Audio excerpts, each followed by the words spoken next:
Hello friends, स्वागत है मेरे चैनल एमसीक्यू स्टडी आईक्यू पे। और आज की वीडियो में हम लोग फिर से करने वाले हैं बिहार बोर्ड की फिजिक्स क्लास 12 का ऑब्जेक्टिव प्रीवियस ईयर्स क्वेश्चन। ठीक है, सारा क्वेश्चन प्रीवियस ईयर्स है, इंपॉर्टेंट क्वेश्चन है। देखो, आज जो क्वेश्चन करवा रहे हैं वो 2019 का इंपॉर्टेंट क्वेश्चन लिए हैं। ठीक है, तो आप टोटल वीडियो देखिए, काफ़ी इंपॉर्टेंट ये आपका जो है इसमें एमसीक्यूज पूछा गया है। देखो, 2025 में जो एग्जाम दे रहे हैं तो 100% देखना, इस वीडियो से आपको क्वेश्चन देखने को मिलेगा। पहले भी वीडियो डाले हैं, 2015, 16, 17, 18 का डाले हैं वीडियो फिजिक्स का एमसीक्यूज का, तो वो भी आप जाके देख सकते हैं। ठीक है, और केमिस्ट्री का तो ऑलमोस्ट कंप्लीट हो चुका है, बस 2024 का क्वेश्चन बाकी है। क्योंकि 2025 में जो एग्जाम दे रहे हैं उनके लिए केमिस्ट्री का 2023 का और 2024 का क्वेश्चन बहुत इंपॉर्टेंट हो जाएगा, तो वो भी आप जाके देख सकते हैं। देखो, आज का पहला क्वेश्चन करते हैं, विद्युत परिपथ की शक्ति होती है। देखो, काफ़ी बार ये क्वेश्चन पूछा हुआ है, ये क्वेश्चन 2012 से ही रिपीट कर रहा है, तो ये बता रहे हैं बार बार। देखो, पावर ऑफ इलेक्ट्रिक सर्किट का 3 फॉर्मूला होता है, P equals to V I, और एक होता है P equals to I square R, और एक होता है हमारा P equals to V square by R. देखो, ये 3 फॉर्मूला होता है पावर ऑफ सर्किट का। एक ऑप्शन में हम ये यही ऑप्शन बार-बार दे रहा है, तो हो सकता है आपको ऑप्शन चेंज कर दे, तो आपको तीनों फ़ॉर्मूला याद रखना है, क्योंकि ये बहुत बार ये क्वेश्चन पूछा हुआ है, इसको ट्रिपल स्टार मार्क लगा लेना है इस पे। ठीक है, क्वेश्चन नंबर सेकंड करते हैं। लैम्ब्डा तरंगदैर्घ्य वाले फोटोन की ऊर्जा होती है, the energy of photon with wavelength. देखो, याद रखना है फॉर्मूला क्या होता है, E equals to H C by lambda. Energy of photon का क्या फॉर्मूला होता है, E equals to H C by lambda. देखो, यहाँ लैम्ब्डा है, यानी ऑप्शन नंबर बी क्या हो जाएगा यहाँ पर right answer. Question number third करते हैं, आदर्श आम मीटर का प्रतिरोध होता है, the resistance of an ideal ammeter. हमें देखो, शून्य के आसपास होता है, आइडियल आमीटर कुछ नहीं होता है। ठीक है, बस एक ऐसा हाइपोथेटिकल कॉन्सेप्ट है, लेकिन अगर पूछा जाए, ये क्वेश्चन इंपॉर्टेंट है, थ्योरेटिकल टाइप का क्वेश्चन, आपको अच्छे से याद रखना है। तो आदर्श आम मीटर का रेजिस्टेंस क्या होता है, जीरो होता है। ठीक है, कितना होता है, जीरो होता है। देखो, क्वेश्चन नंबर फोर करते हैं, प्रकाश के रंग का कारण होता है, the reason for the colour of light. तो याद रखना, इसकी आवृत्ति, यानी ये क्या होगा, इसका फ्रीक्वेंसी जो होता है, फ्रीक्वेंसी के कारण क्या होता है, प्रकाश के रंग का कारण होता है। देखो, क्वेश्चन नंबर 5 करते हैं, सूर्य के प्रकाश का स्पेक्ट्रम होता है, द स्पेक्ट्रम ऑफ सनलाइट सतत। ऑप्शन नंबर ए यहाँ क्या हो जाएगा राइट आंसर। ठीक है, ये थ्योरेटिकल क्वेश्चन को छोड़ना नहीं है, ये इंपॉर्टेंट है। सूर्य की किरण में 7 प्रकाश होती है, सबको तो ये पता होना चाहिए, 7 रंग में बढ़ जाता है, इसीलिए ऐसा कैसा होता है, इसका स्पेक्ट्रम सतत होता है। ये भी क्वेश्चन इंपॉर्टेंट है, बहुत बार एग्जाम में पूछा हुआ है। देखो, 2015 से भी ये क्वेश्चन लगातार रिपीट ही कर रहा है। तो नैंड गेट का बूलियन आपका एक्सप्रेशन क्या होता है नैंड गेट का, तो याद रखना Y equals to A dot B का बार। तो ए डॉट बी का यहाँ अगर हम बार लगा देते हैं तो ऑप्शन नंबर बी क्या हो जाएगा यहाँ पे हमारा राइट आंसर।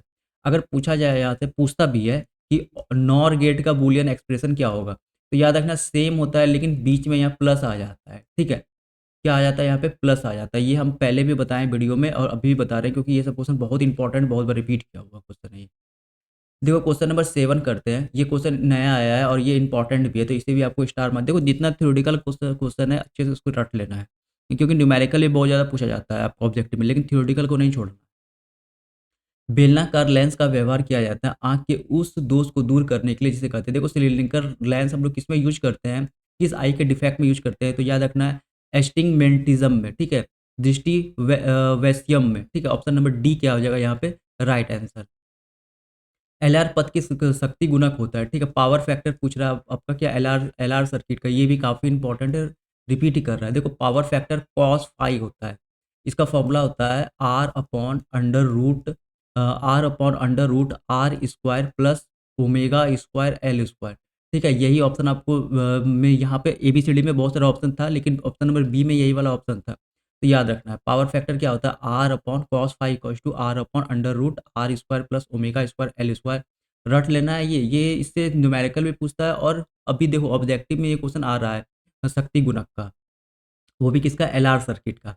तो आपको अच्छे से देख लेना है ये क्वेश्चन को। आवेश के पृष्ठ घनत्व की मात्रा होती है, जो सरफेस डेंसिटी, तो सरफेस डेंसिटी का फॉर्मूला होता है टोटल चार्ज, क्या होता है पृष्ठ घनत्व का कुल आवेश, यानी टोटल चार्ज, कुल आवेश यानी टोटल चार्ज अपॉन एरिया, क्षेत्रफल। ठीक है, क्षेत्रफल इंग्लिश वाले में हम इंग्लिश में बोल दे रहे हैं। ठीक है, तो आप कुछ देख लेना। देखो, कुल आवेश का एसआई मात्रक यानी चार्ज का एसआई मात्रक क्यू से हम इसको लिख सकते हैं, और क्यू से रिप्रेजेंट करते हैं हम चार्ज को, और क्षेत्रफल एरिया को हम ए से रिप्रेजेंट करते हैं। तो लिखा जाएगा सिग्मा इक्वल टू होता है क्यू बाई ए। ये किसका है, सरफेस डेंसिटी का। देखो, चार्ज का एसआई यूनिट होता है कूलम, एरिया का एसआई यूनिट होता है मीटर पर स्क्वायर। तो coulomb per metre square option number A यहाँ क्या हो जाएगा हमारा राइट आंसर। क्वेश्चन नंबर 10 करते हैं, डायनेमो के कार्य का सिद्धांत आधारित है। The working principle of dynamo is based upon. देखो डायनेमो का कार्य सिद्धांत, ये भी क्वेश्चन रिपीट है और इंपॉर्टेंट है, तो याद रखना डायनेमो जो हमारा कार्य करता है वो विद्युत चुंबकीय प्रेरण पर, ठीक है, इलेक्ट्रोमैग्नेटिक इंडक्शन पर कार्य करता है। ऑप्शन नंबर बी क्या हो जाएगा यहाँ पर हमारा राइट आंसर। देखो क्वेश्चन नंबर 11 करते हैं, पृथ्वी के चुंबकीय ध्रुव का नमन कोण का मान होता है। एंगल ऑफ डी पूछ रहा है अर्थ मैग्नेटिक पोल का, याद रखना 90 डिग्री होता है। कितना होता है 90 डिग्री। ऑप्शन नंबर सी हो जाएगा राइट आंसर। ये सब क्वेश्चन छोड़ना नहीं है, बहुत ही ज्यादा इंपॉर्टेंट क्वेश्चन, डायरेक्ट क्वेश्चन पूछा हुआ है, ठीक है। तो अब बात करते हैं, देखो ये वाला भी क्वेश्चन रिपीट है, डायनेमो का कार्य सिद्धांत वाला, और ये भी क्वेश्चन इंपॉर्टेंट है, इसको भी आपको स्टार मार्क लगा के रखना है। देखो जितने भी क्वेश्चन ले रहे हैं इजी ले रहे हैं, ठीक है, टफ क्वेश्चन भी है, लेकिन आपको इजी क्वेश्चन में ज़्यादा फोकस करना है। देखो 70 में से मात्र आपको 35 क्वेश्चन ही बनाना रहता है, ठीक है, तो 35 का 35 में देखो 50% क्वेश्चन तो बहुत इजी रहता है। तो कम से कम इजी क्वेश्चन को आप अच्छे से रट लोगे तो 35 का 35 एकदम आसानी से कर सकते हो, ठीक है। टफ क्वेश्चन में न्यूमेरिकल पूछेगा और फिर उसके और भी ज़्यादा थ्योरेटिकल कॉन्सेप्ट वाला क्वेश्चन पूछेगा। इससे अच्छा आपको इजी क्वेश्चन को अच्छे से कर लेना है। देखो जितने समय में रेडियो, ये भी क्वेश्चन पहले रिपीटेड है तो इसे भी आपको स्टार मार्क लगा के रखना है। हाफ लाइफ का ये डेफिनेशन है, जितने समय में रेडियो किसी रेडियो एक्टिव पदार्थ की राशि अपने प्रारंभिक परिणाम की से आधी हो जाती है उसे कहते हैं। Time taken, the time taken by the amount of radio active substance become half of its initial quantity, उसे हम लोग क्या बोलते हैं हाफ लाइफ या अर्ध आयु। ऑप्शन नंबर बी क्या हो जाएगा यहाँ पे राइट आंसर, ठीक है। ये काफी इंपॉर्टेंट क्वेश्चन है ये सब, ठीक है, ये आपको अच्छे से रट लेना है ये क्वेश्चन को। हाफ लाइफ का क्या बेसिकली ये डेफिनेशन है, ठीक है, डेफिनेशन पूछा हुआ है, आप डेफिनेशन लिख दिया, पूछ रहा है ये है क्या, तो इसी को क्या बोलते हैं हम लोग अर्ध आयु या हाफ लाइफ। देखो इस क्वेश्चन को करते हैं, ये भी क्वेश्चन काफी इंपॉर्टेंट है। दो लेंस दिया हुआ है जिसकी क्षमता -15 डायोप्टर और +5 डायोप्टर है, संयुक्त करने पर समायोजन का फोकस दूरी निकालना है, ठीक है, फोकल लेंथ निकालना है दो लेंस का। देखो -15 का मतलब क्या हो गया, पावर अगर माइनस में है तो वो अवतल लेंस होता है। कैसा लेंस होता है, अवतल लेंस होता है, ठीक है, और पावर जिसका प्लस में होता है उसे बोलते हैं उत्तल लेंस, उत्तल लेंस, ठीक है, तो ये बात आपको याद रखना है, ठीक है, यहाँ पे। और हमें क्या पूछ रहा है उसका इसका कॉम्बाइनिंग टू लेंस पावर, इसका फोकल लेंथ पूछा है, तो सबसे पहले हमको उसको क्या निकालना पड़ेगा, पी टोटल। पी टोटल निकालने के लिए टोटल पावर निकालने के लिए कुछ नहीं करना पड़ता है, डायरेक्ट आपको जो यहाँ पे लिखा हुआ है पावर की क्षमता, अगर निगेटिव में है तो निगेटिव के साथ लिखना है, और प्लस पॉजिटिव है तो पॉजिटिव के साथ लिखना है। निगेटिव लेंस में अवतल लेंस आता है और पॉजिटिव लेंस उत्तल लेंस आता है। देखो अगर दोनों को कंबाइन करते हैं तो -10 डायोप्टर आता है। कितना आता है, -10 डायोप्टर। अभी भी ये कैसा लेंस है, तो ये हमारा अभी कैसा बिहेव कर रहा है, तो अवतल लेंस के जैसा ये बिहेव कर रहा है, अवतल लेंस, ठीक है। अब देखो अगर हम यहाँ फोकस का फॉर्मूला क्या होता है, फोकस का फॉर्मूला होता है 1/p टोटल, यानी 1/p, ओके। तो देखो यहाँ पे 1/, ये कितना है -10, 1/, कितना -10 डायोप्टर। और फोकस का फोकल लेंथ का फॉर्मूला क्या, फोकल लेंथ ऐसा यूनिट होता है मीटर, ठीक है, याद रखना हमेशा मीटर में ही आता है ये। अब जैसे 0.1 मीटर, लेकिन हमारा ऑप्शन किस में है, सेंटीमीटर में, तो गुने हम 100 करेंगे इसको सेंटीमीटर में चेंज करने के लिए। देखो एक जीरो से गया, कितना बचा यहाँ पे, तो 10 सेंटीमीटर। तो ऑप्शन नंबर क्या हो जाएगा यहाँ पर माइनस का, क्योंकि टोटल पावर किस में माइनस में है, तो माइनस का 10 सेंटीमीटर। ऑप्शन नंबर बी क्या हो जाएगा यहाँ पर हमारा राइट आंसर। तो ऐसा कुछ ईजी टाइप का क्वेश्चन भी आप लोग से पूछा जाता है, बस छोटा सा फॉर्मूला है, पी टोटल 1/p लगा देंगे, फिर अंतिम में सेंटीमीटर ऐसा यूनिट चेंज कर दिया फोकल का, फोकल लेंथ का ऐसा यूनिट चेंज कर दिया, फोकल लेंथ का ऐसा यूनिट मीटर में ही होता है, लेकिन चेंज करके यहाँ के सेंटीमीटर तो गुने 100 कर देंगे बस, और कुछ नहीं करना है इसमें। देखो नेक्स्ट क्वेश्चन करते हैं।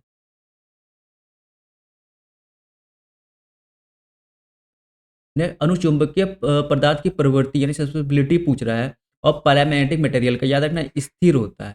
कैसा होता है, स्थिर होता है। तो ऑप्शन नंबर ए क्या आ जाएगा यहाँ पर राइट आंसर। 15 नंबर क्वेश्चन करते हैं, विद्युत चुंबकीय तरंग के संचरण की दिशा होती है, इसे भी आपको ट्रिपल स्टार लगा लेना है, बहुत इंपॉर्टेंट क्वेश्चन है ये। बताए थे क्या, बताए थे ई क्रॉस बी वेक्टर के, ई क्रॉस बी के समानांतर होती है, कि किस कैसे होती है, समानांतर होती है, याद रखना आपको इस बात को, समानांतर होती है, ओके। समानांतर मतलब होते बोलते हैं इसे पैरेलल बोलते हैं। तो ऑप्शन नंबर यहाँ पे क्या हो जाएगा, डी, ई क्रॉस बी, ठीक है। ई क्रॉस बी वेक्टर क्या होती है, ये समानांतर होती है विद्युत चुम्बकीय तरंग का संरचन या प्रोपोगेशन ऑफ इलेक्ट्रोमैग्नेटिक वेव, ये बात आपको अच्छी तरह से याद रखना है। ये क्वेश्चन इंपॉर्टेंट भी है, पूछा हुआ क्वेश्चन है, तो आपको ये इंपॉर्टेंट बन गया आपके एग्ज़ाम के लिए। देखो क्वेश्चन नंबर 16 करते हैं, निम्नलिखित में से किसका अपवर्तांक सबसे अधिक होता है? देखो रिफ्लेक्टिव इंडेक्स इनमें से सबसे ज़्यादा किसका होता है? ग्लास है, वाटर है, आयरन है और हीरा है।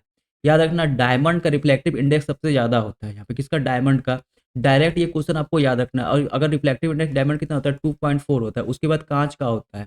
तो आपको ये क्वेश्चन ही आपको अच्छे से याद रखना है, डायमंड का रिफ्लेक्टिव इंडेक्स हूबहू क्वेश्चन पूछ देगा, थ्योरेटिकल और ईज़ी भी क्वेश्चन है। तो डायमंड क्या हो जाएगा यहाँ पे हमारा राइट आंसर। अर्धचालक का था, ये भी क्वेश्चन इंपॉर्टेंट है, रिपीट किया हुआ क्वेश्चन, तीसरी बार ये क्वेश्चन आ रहा है। देखो याद रखना है, जो सेमीकंडक्टर का रेजिस्टेंस होता है वो इन्वर्सली प्रोपोर्शनल टू टेम्परेचर होता है। अब यहाँ क्या करा, अर्धचालक का ताप बढ़ाने पर, देखो सेमीकंडक्टर का अगर हम टेम्परेचर बढ़ाते हैं तो कंडक्टिविटी हाई हो जाता है। कंडक्टिविटी हाई इसीलिए होता है क्योंकि रेजिस्टेंस उसका क्या हो जाता है? कम हो जाता है। तो ऑप्शन नंबर बी क्या हो जाएगा यहाँ पर राइट आंसर। टेम्परेचर बढ़ाएँगे, रेजिस्टेंस क्या होगा? कम हो जाएगा। और कंडक्टिविटी सेमीकंडक्टर की क्या हो जाती है? ज़्यादा हो जाती है। तो ऑप्शन नंबर बी हो जाएगा यहाँ पे, क्या होता है? डिक्रीज़ करता है, टेम्परेचर बढ़ाने पे, याद रखना है।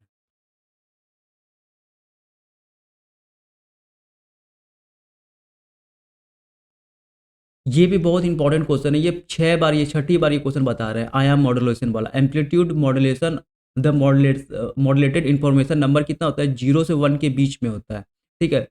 Between 0 and 1। Option number B क्या आ जाएगा यहाँ पर राइट आंसर। डायरेक्ट ये क्वेश्चन एग्ज़ाम में पूछेगा क्वेश्चन। क्वेश्चन नंबर 19 करते हैं, प्रत्यावर्ती धारा के शिखर मान तथा वर्ग मध्य मूल मान का अनुपात होता है। ये भी क्वेश्चन बहुत इंपॉर्टेंट है। देखो प्रत्यावर्ती धारा को क्या बोलते हैं? तो इसे बोलते हैं पीक वैल्यू। डिनोट कैसे करते हैं? आई नॉट से। वर्ग मध्य मूल यानी इसे बोलते हैं रूट मीन स्क्वायर वैल्यू यानी I R M S. Formula बहुत इंपॉर्टेंट है, याद रखना है। I R M S equal to होता है √2/I0। ठीक है, आई नॉट यानी पीक वैल्यू। हमसे क्या और निकालना क्या है? देखो यहाँ पे प्रत्यावर्ती शिखर मान और वर्गमूल में यानी I naught upon I R M S का रेशियो निकालना है। ठीक है, I I naught upon I R M S, IRMS, इसका हमें क्या निकालना है? रेशियो निकालना है। तो यानी आईआरएमएस कहाँ होना चाहिए? ऊपर होगा। तो देखो जैसे अगर हम सॉल्व करते हैं एक स्टेप और इसको लेकर के यहाँ पे, तो ये हो जाएगा √2, ये फॉर्मूला गलती लिखे हैं। ये होता है आई नॉट अपॉन √2। ठीक है, आई नॉट अपॉन √2। देखो आई नॉट क्रॉस मल्टीप्लाई कर देते हैं यहाँ पे, ये नीचे 1 डाल के। आई नॉट अपॉन हो जाएगा यहाँ पे क्या? √2 into I R M S. और ये आई आर एम एस को नीचे भेजना है, तो जैसे हम यहाँ पे आई आर एम एस को नीचे भेजते हैं, यहाँ पे कर दे रहे हैं ये स्टेप। देखो आई नॉट अपॉन सिर्फ आई आर एम एस को नीचे भेजना है, इसी का हमको रेशियो मांग रहा था। इक्वल टू क्या हो जाएगा? √2। तो ऑप्शन नंबर बी क्या हो जाएगा यहाँ पर राइट आंसर, पहले ही बताए हुए हैं। ठीक है, अगर पूछता आईआरएमएस यानी अगर ये वर्ग मध्य मूल का मान यहाँ पे रहता, अपॉन में करता ये, तब हमें क्या करना पड़ता? इसे ऊपर डालते और इसे नीचे डालते, तब वहाँ पे 1/√2 हो जाता। ठीक है, तो ये इंपॉर्टेंट क्वेश्चन है। यहाँ पे जो है ऑप्शन में 1/√2 भी दिया हुआ है, लेकिन गलत हो जाता है अगर कोई 1/√2 ऑप्शन को टिक करता। ठीक है, देखो आज का लास्ट क्वेश्चन कर रहे हैं। नाभिकीय अभिक्रिया में संरक्षित भौतिक राशियाँ होती है। What quantity conserved in nuclear reaction? देखो इंपॉर्टेंट क्वेश्चन है, याद रखना इनमें से सभी। कुल आवेश भी कंजर्व रखता है, रेखीय संवेग और कोणीय संवेग, ये तीनों क्या होती है? संरक्षित हो जाती है आपके नाभिकीय ऊर्जा में। तो ऑप्शन नंबर डी क्या आ जाएगा यहाँ पर राइट आंसर। इंपॉर्टेंट क्वेश्चन था ये भी। देखो आज का 20 क्वेश्चन कंप्लीट हो गया है। ठीक है, केमिस्ट्री का भी हम पूरा वीडियो डाल चुके हैं एमसीक्यूज का, वो भी आप जाके देख सकते हैं। और फिजिक्स का भी ऑलमोस्ट देखो 2019 तक तो हो गया है। 20-21 डाल के फिर 23 और 2024 का भी क्वेश्चन बहुत इंपॉर्टेंट है, तो वो भी हम डाल देंगे टोटल का एक ही वीडियो में। ओके, तो मिलेंगे अगले वीडियो में, तब तक के लिए thank you and all the best.